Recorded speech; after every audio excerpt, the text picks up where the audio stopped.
Have you ever wondered what's really happening to your blood sugar while you sleep? It's not a question most of us think about. After all, nighttime is supposed to be when our bodies rest, heal, and recharge. But for many people over 60, especially those struggling with stubborn weight, low energy during the day, or restless nights, something deeper may be going on, and it often goes unnoticed. What if I told you that some of the most dangerous changes to your blood sugar don't happen while you're eating, but while you're lying quietly in bed? In today's episode, we're diving into this hidden connection between sleep and blood sugar, a connection that could explain why your mornings feel foggy, your weight refuses to budge, or why you wake up tired even after 8 hours of sleep. And to help us unpack this, I'm honored to welcome back a living legend, Dr. Shigeaki Hinahara, Japan's oldest practicing physician, who at over 100 years old is still walking daily, still teaching, and still passionate about helping us live long, vibrant lives. He's spent his life studying the subtle daily habits that shape our aging from both Eastern wisdom and Western science. Together, we'll explore why so many early signs of blood sugar imbalance, yes, even the kind that leads to diabetes, don't show up in the doctor's office first. They show up in the quiet of the night. So grab a cup of tea, settle in, and let's uncover what your body might be trying to tell you while you sleep. Let's talk about something that surprises a lot of people, especially those of us over 60. You've probably heard that eating late is bad for your health, right? That you should finish dinner by 6 p.m. at the latest, or even skip dinner entirely. Well, here's the truth that might change how you think about nighttime eating, especially if you've been waking up in the middle of the night or feeling unusually tired in the morning. I once had a paciente who was a retired college professor, sharp as a tack, but kept waking up every night around 2 or 3 a.m. He thought it was just aging. But after digging deeper, we realized he was skipping dinner entirely, thinking it would help his metabolism. Instead, it was doing the opposite. Here's why. When your body goes too long without food, especially overnight, your blood sugar can dip too low. And what does your body do to fix that? It releases cortisol, the stress hormone. Cortisol not only disrupts your sleep, but also pushes your body toward insulin resistance over time. That means more belly fat, more fatigue, and a higher risk for diabetes 7 if you're not eating sugar. The solution wasn't complicated. We added a simple evening snack, a handful of nuts, a spoon of Greek yogurt, or a boiled egg, just enough to keep his blood sugar steady through the night. Within a week, he was sleeping soundly again. After 60, your body needs rhythm, not restriction. Instead of harsh rules like never eat after 6, try asking, what does my body need to feel safe and supported through the night? It's not about eating more. It's about eating smarter and listening to what your body is trying to tell you. Let me ask you something simple but powerful. Do you go to bed at the same time every night? You see, most of us think sleep is just about how many hours we get. As long as I sleep 7 or 8 hours, I'm fine, right? But here's something that might surprise you. When you sleep matters just as much, if not more than how long you sleep. Imagine this. One night, you go to bed at 9 p.m. The next night, it's midnight. On the weekend, maybe it's even later. That inconsistency, no matter how innocent it feels, is quietly throwing off your body's internal clock. Your body runs on a rhythm. Hormones like melatonin, insulin, and cortisol follow a 24-hour cycle called the circadian rhythm. It's like an orchestra, every hormone has a part to play. But when your bedtime is unpredictable, the whole system falls out of sync. And the consequences? They're bigger than just feeling tired. In fact, a recent 2024 study published in JAMA Network Open found that older adults with irregular sleep schedules had a significantly higher risk of developing type 2 diabetes 7 if they got the same total amount of sleep. Why? Because their bodies couldn't regulate blood sugar properly. The hormones were out of tune. It's like trying to drive a car with flat tires. You'll still get somewhere, but it's going to be rough, slow, and stressful on the system. So here's the healing shift. Commit to a steady sleep schedule. Yes, even on weekends. Go to bed and wake up at the same time every day. Give your body the consistency it's quietly begging for. It's one of the simplest, most powerful ways to support your metabolism, your mood, and your memory starting tonight. Here's something most people over 60 never think twice about, but it might be silently affecting your sleep, your blood sugar, even your heart. Let me explain. As we age, our sense of thirst gets quieter. You might go hours or even most of the day without feeling truly thirsty. And many older adults avoid drinking water in the evening because, well, nobody wants to get up to pee in the middle of the night, right? But here's the problem. When you go to bed slightly dehydrated, your blood becomes thicker. That means slower, circulationless oxygen getting to your brain, your muscles, even your pancreas.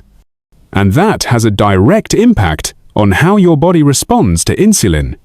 I once met a retired carpenter named George, strong, stubborn, always on the go, but he couldn't figure out why his blood sugar was climbing, even though his diet hadn't changed. What shocked him most was when we discovered he was chronically dehydrated, especially at night. The solution? Incredibly simple. I suggested he sip a small cup of warm water or herbal tea nothing heavy about 60 to 90 minutes before bedtime. Just enough to gently rehydrate his system without waking him later. Within 2 weeks, George reported deeper sleep, fewer nighttime awakenings, and get this, his fasting blood sugar dropped by over 10 points. No new medications, just water. So if you've been waking up groggy, or if your blood sugar is stubbornly high despite eating well, ask yourself, am I going to bed dehydrated? Your body doesn't need much, just a little signal of care, a warm cup, a quiet moment. That small act can change everything.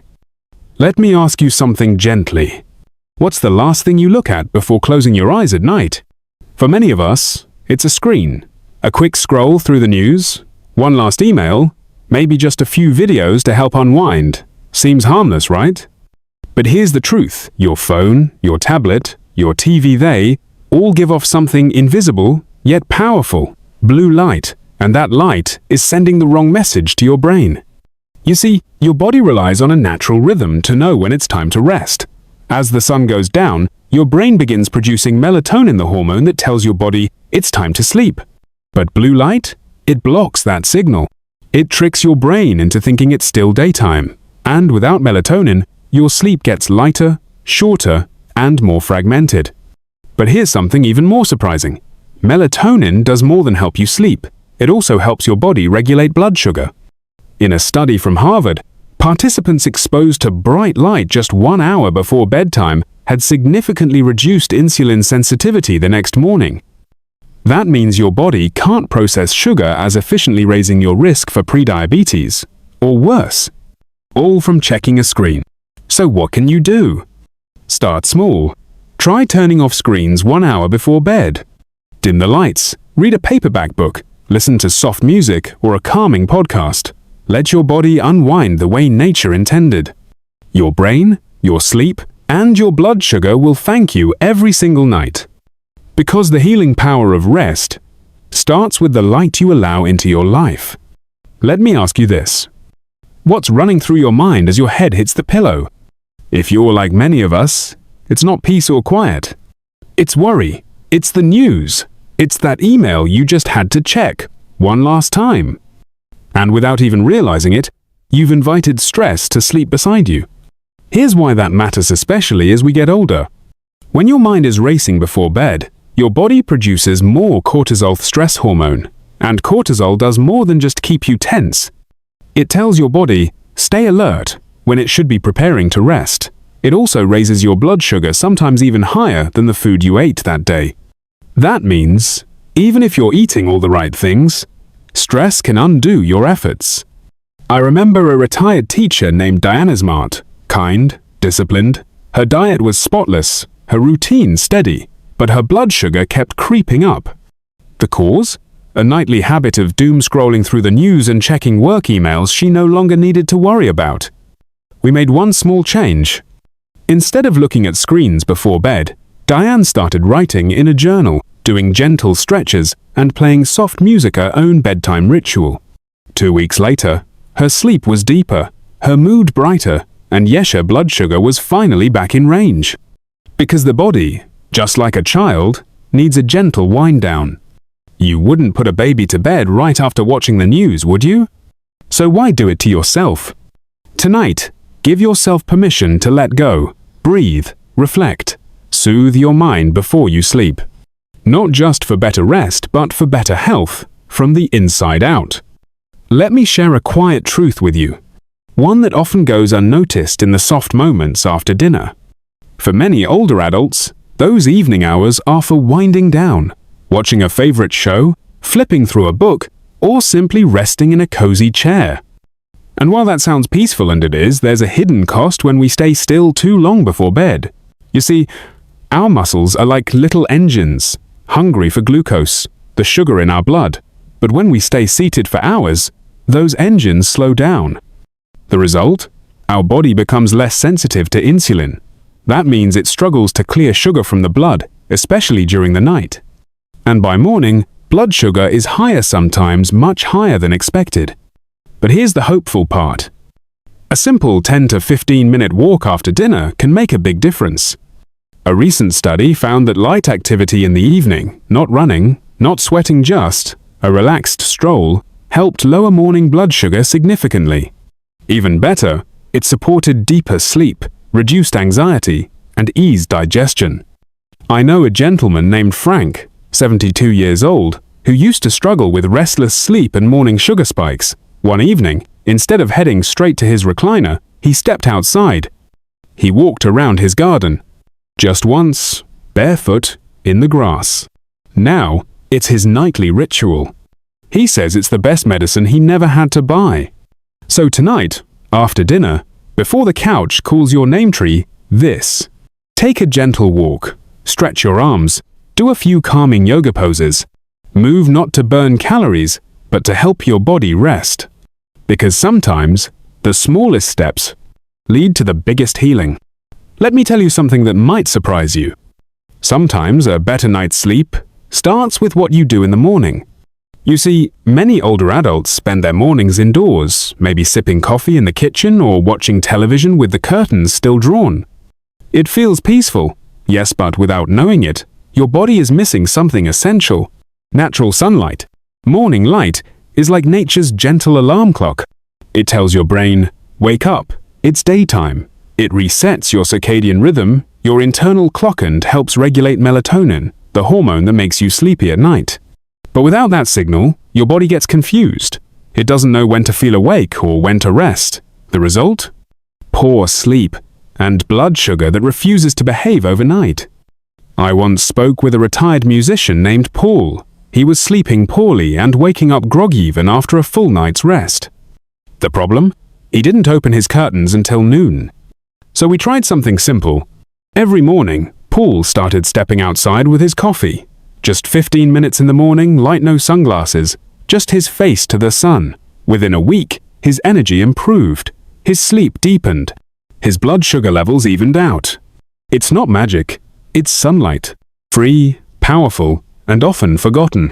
So tomorrow morning, before you reach for your phone or turn on the TV, open your window, step onto your porch, walk slowly in the yard, let the sun touch your skin.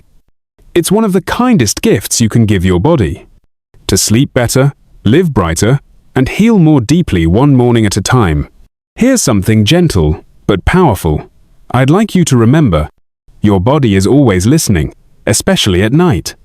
You may not realize it, but the quiet choices you make before bed, what you eat, how bright your room is, the thoughts you hold in your heart, these aren't just habits.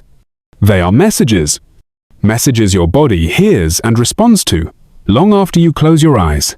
When you choose calm, warm light, a peaceful mind, a light meal that doesn't burden your system, you're sending a message of balance. You're telling your cells, it's time to heal. You're giving your brain space to cleanse, your blood sugar time to reset, your heart a chance to rest in rhythm. But if the night brings chaos screens flashing late, heavy food, lingering stress, your body doesn't rest. It braces. And slowly, silently, imbalance begins to grow. I often say this, sleep isn't just a break from life, it's your body's most sacred repair time. And how you prepare for it matters deeply. So tonight, before bed, ask yourself, what am I whispering to my body right now? Because you're not just drifting off. You're choosing whether your night will be a time of repairer, a silent burden. And the beautiful truth is, It's in your hands. Even the smallest, quietest change, like a gentle walk, turning off the television a bit earlier, or thinking of something you're grateful for, can send a healing message that echoes through your entire body. Sleep is not the end of your day. It's the beginning of how you heal.